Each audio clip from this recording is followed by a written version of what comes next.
Nicaragua is over 5,600 miles away from Florida.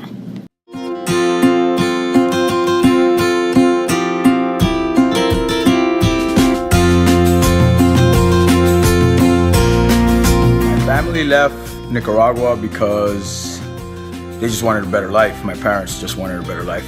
You know, my dad and my mom wanted us in a better situation than what we had in Nicaragua. We were extremely poor, in a poor area, high crime, so they just thought the US had the American dream. What thing? I can't really remember. I was 5 when we left Nicaragua, got here when I was 6. So the only thing I really remember bringing is the shirt on my back and the pants I was wearing. That's about it.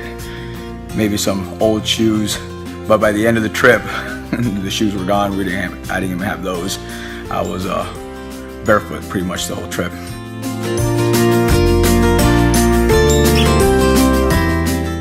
On the way here, that's a tough question. There are so many hard, tough things that happen on the trip.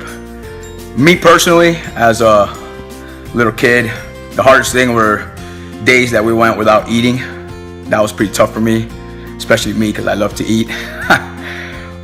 But if you would ask that to my mother, she was the one that it was her and all the kids. She probably struggled a lot with, pretty much, she was threatened. Her kids were threatened, their life were threatened.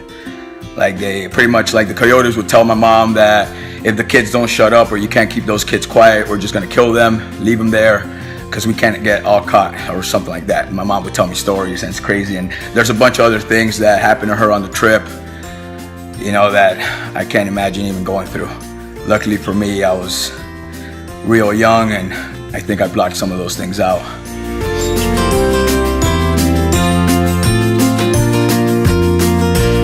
How did I feel when I made it to the US?